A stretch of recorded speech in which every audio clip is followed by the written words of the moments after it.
Today on Inside Utah Politics, tensions run high between the Utah legislature and Salt Lake City. How the chair of the council hopes to chart a future for both to work together. Plus, could public land help solve the housing crisis? A Utah housing expert weighs in on the plans for the federal government that they have in mind for the state. And Republicans strike out in Wisconsin. How voters there reacted to the most expensive judicial race in U.S. history. For Inside Utah Politics with Lindsay Aerts. Well, thanks for joining us. I am Lindsay Aerts. Let's go inside Utah politics. We begin our program with the continued fallout of a legislative session that saw state lawmakers at odds with Utah's capital city. Lawmakers received some criticism for bumping the city out of the driver's seat on issues like transportation projects.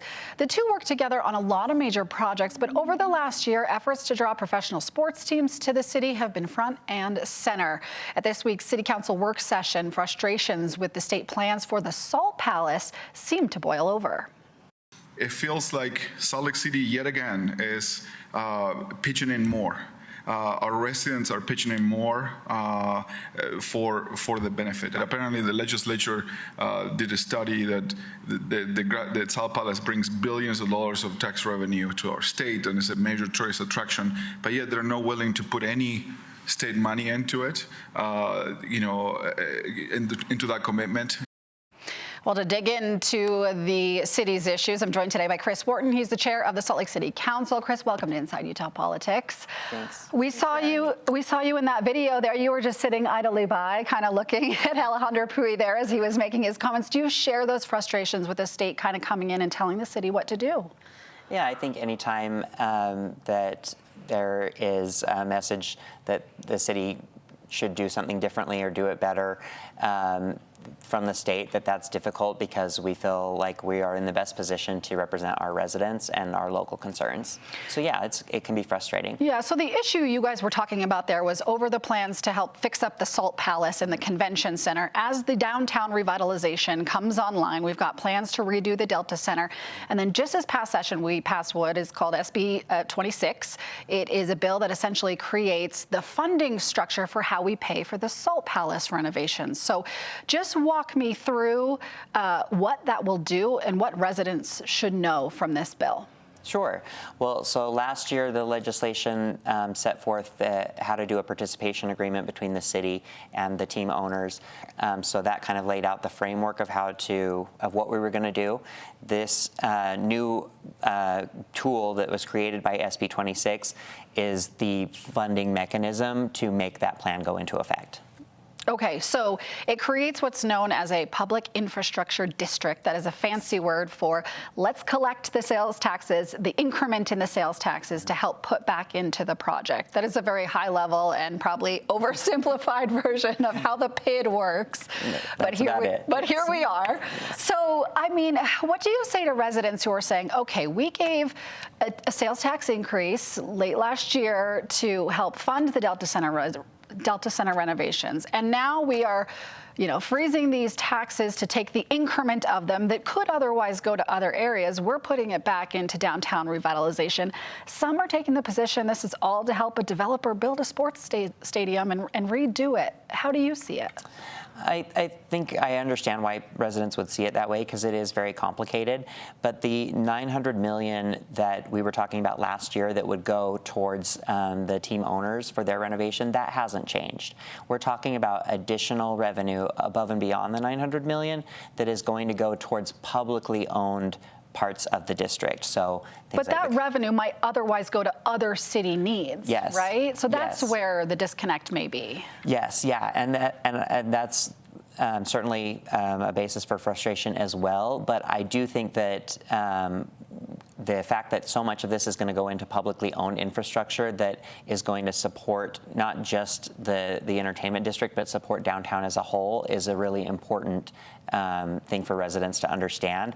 And then that we are looking at other ways to continue to enhance other areas of downtown as well. So when you say it's going to go into public infrastructure, give me an example of what that would look like. So it could go to the convention center, it could go to a Bravenel Hall, it could go towards spaces that connect these areas downtown. That's what we're looking at mostly. So it can go to a Bravenel Hall. I thought it could just go to the convention center.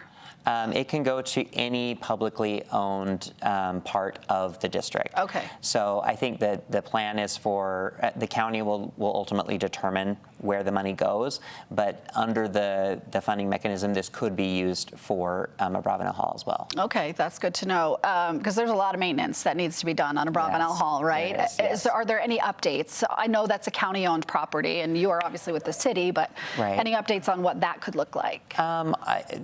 Not anything that I can't really give any specifics, only that they're looking at the issues that have already been identified, mostly on the back end of the building, HVAC, things like that, accessibility, and then just general upgrades to the facility. Yeah, because the Salt Palace and UMOCA are connected on a heating and cooling system, I understand, Yes. right? Yes, Yeah. that's correct. And so anything that we can use to try to improve connectivity or create a connection through that point is going to require a lot of work to be done to Abravanel Hall. So what are we doing to the convention center? I think what we're trying to do is just expand it, but expand it in more of a modern way. Like when you look at our convention center as compared to other cities, the footprint of our convention center is quite large, but we don't necessarily have more space. It's too spread out. So one of the things that my understanding is that the county is looking at is how to add more convention space while reducing the size of the actual footprint. Okay, so maybe we go up as opposed to down. Or down. Okay, all right, interesting. So back to those frustrations that the city seems to share over the state coming in and kind of dictating the processes here. This is another one of those examples where we need the funding tool to help pay for the renovations of the Salt Palace, and part of that requires a public hearing on this, infrastructure district, as it's called. There was some concern this week that residents coming to voice their frustrations didn't matter. I think Victoria Petro called it a glorified therapy session, right? Because their opinions wouldn't change anything the council does. What do you say to voters who feel that way? That we totally hear and understand those frustrations, but I really hope voters hear that they should not be deterred from coming and commenting just because on this relatively narrow issue of the PID, we're really only making sure that they meet all of the legal qualifications, and once they do, then that we must approve it. That doesn't mean, though, that the comments that we're hearing from the public on this hearing or any other hearing related to the district aren't going to help us continue to inform the decisions that are going to be made over the months and the years as we develop this area, the downtown. Let's switch topics now. The city also approved ranked choice voting as its method for the November municipal elections. These would be city mayors. Are there council members up for election? I should. There are. Yeah. Okay. So we're going to use ranked choice voting. Talk to me about why the city thinks that's the best idea. Yeah. So ranked choice voting gives voters more say and more options. Instead of just picking one candidate or the other, they can voice their opinions on multiple candidates. It saves taxpayer money by eliminating the need to have a primary.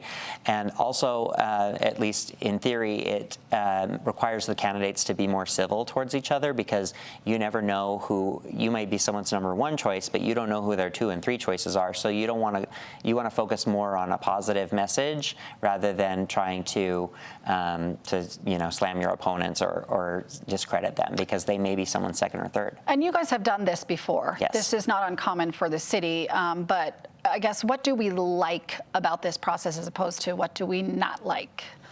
The only drawback is that there is some voter education that comes with it, but that really is it. Everything else has been a positive. It saves taxpayer money because we can skip the primary.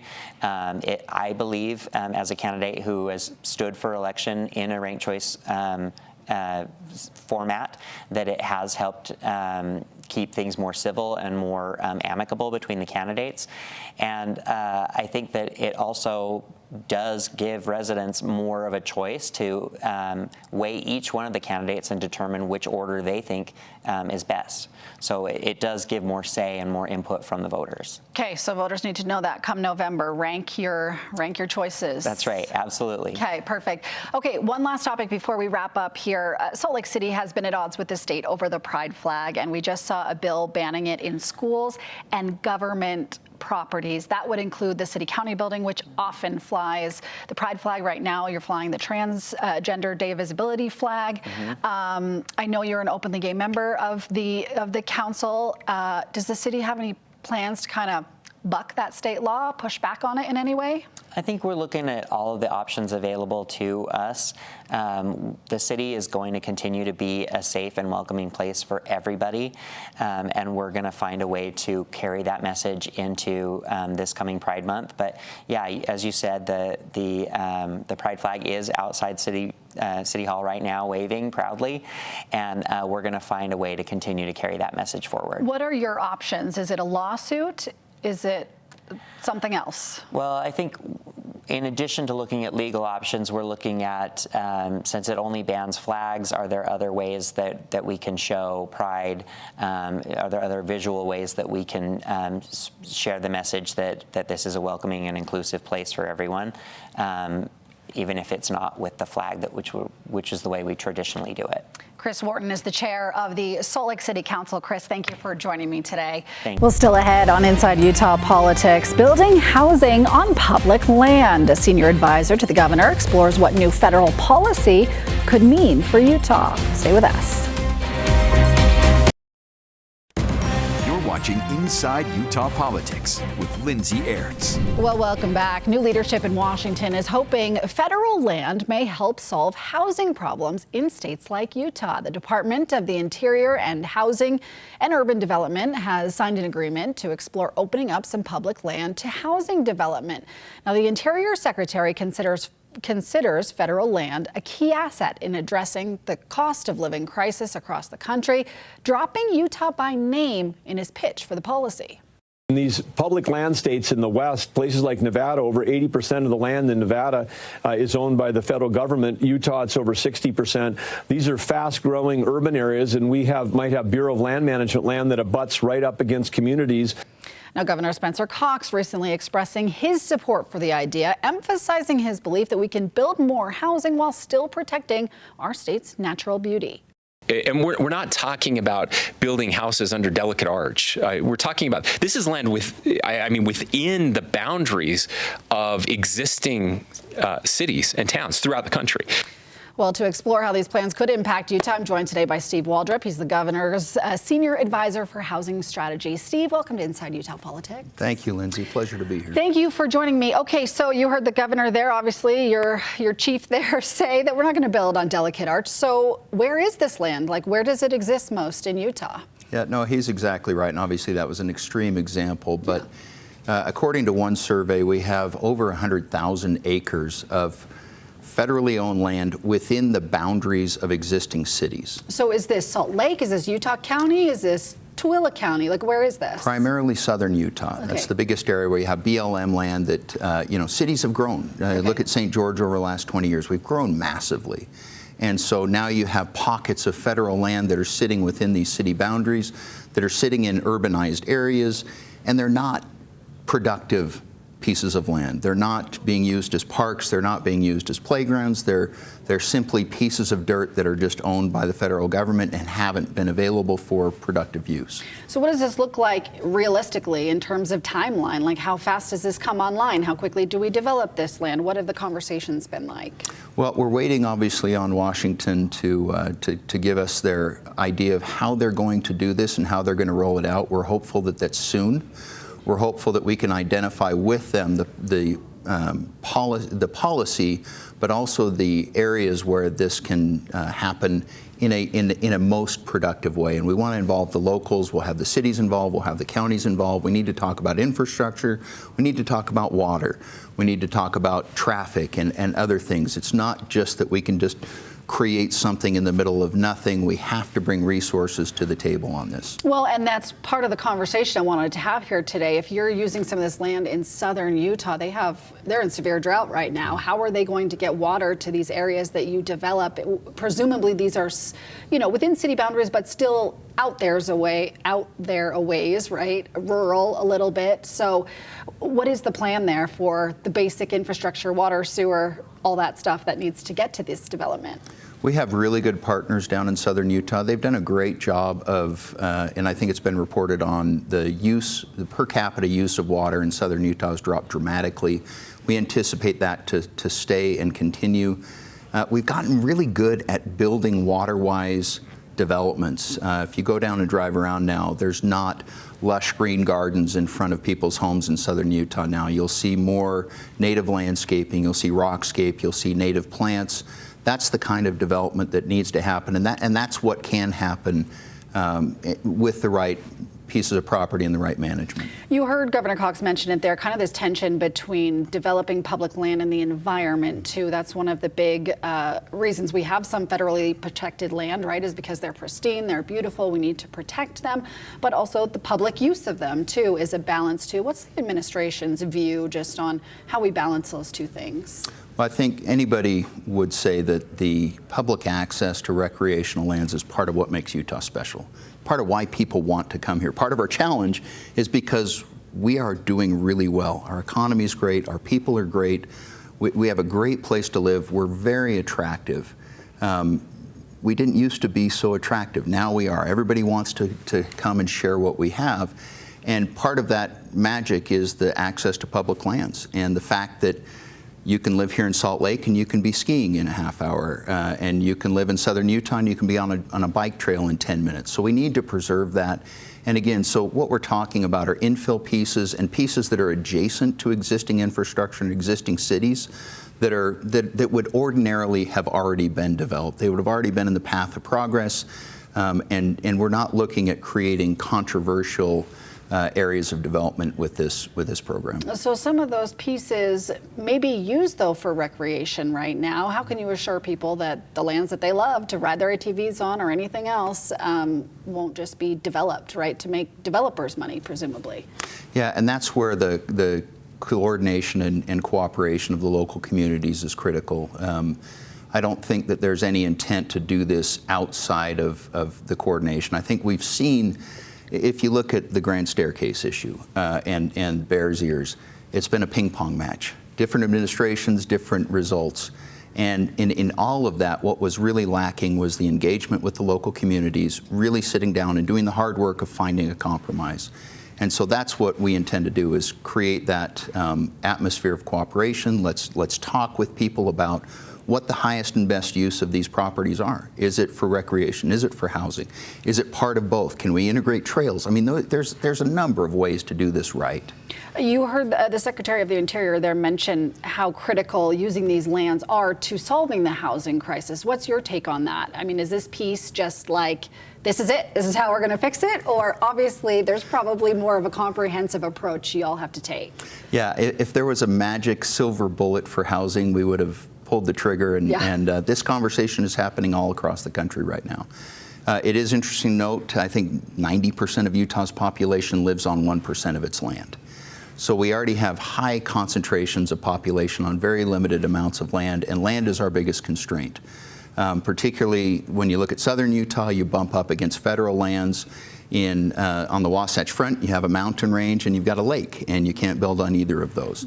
So land is really becoming the driving factor in our growth. If you look at growth patterns through Utah County, we're now pushing south in Utah County, we're pushing over the lake in Utah County, and that's because that is where the land is. So land really is driving what's happening in our state right now. Well, you mentioned southern Utah as some of where this land is, but to your point, 90% of our population lives in the Salt Lake Valley and along the Wasatch Front, right? So is there land up north where that butts up against city parameters or within city limits that the federal government may want to use? There is, and that's typically going to be Forest Service land in northern Utah and along the Wasatch Front. BLM typically does the south, Forest Service does the north. Those are all things that we'll look at as we get clarity from the administration as to what they're willing to let us look at. Obviously, we don't drive this boat. We're passengers, but hopefully we can have some influence in the direction and create really good results for the people of Utah. And I think one of the other critical things to remember is that Southern Nevada has a really developed program for utilizing BLM lands. They've done it for a number of years. They auction off BLM land for, I think it's $100 an acre, and they use it for low-income housing and kind of public benefit housing. So there's models out there that we can follow, so it's not viewed and doesn't become a giveaway to developers, doesn't become a giveaway in spite of the public interest. It becomes for the public interest. We want to make sure that water gets all the way to the end of the row. Governor Cox has 35,000 starter homes in 5 years. How many have we built thus far? Just under 5,000 Okay. In the first year, which is good. Okay. It's a great start. We need to do better. We need 7,500 a year. So the challenge with housing, we're very used to adding water and things magically appear. Housing is not that way. Housing, the things we do this year, we're going to be 9, 12, 18 months before we start to see the impact of those. Some of the things we did 3 years ago are now just coming to fruition.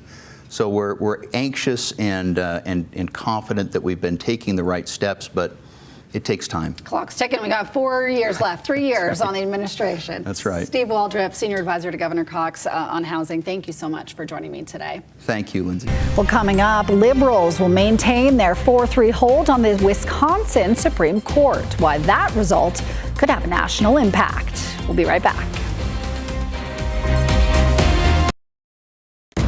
You're watching Inside Utah Politics with Lindsay Aerts.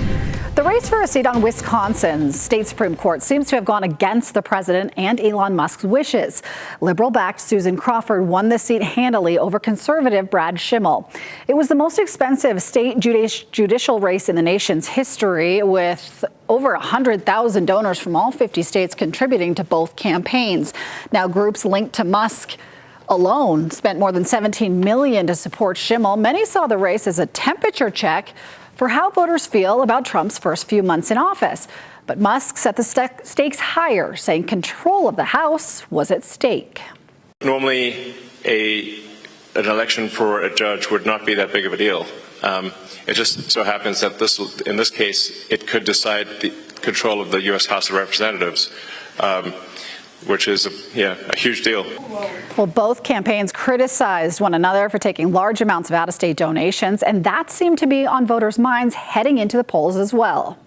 It just bugs me to think that somebody, who has inherited a bunch of money and has a business that is supported by taxpayer dollars, government grants, and that's not enough for you?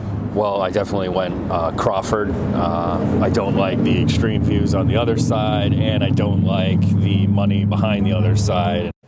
Well, with Crawford's projected win, the court's liberals will maintain their 4-3 majority as the court weighs issues like abortion, voting rules, redistricting congressional maps, and union rights. Now to Florida, where Republicans saw far better results. They won 2 special elections to fill seats vacated by appointments to the Trump administration.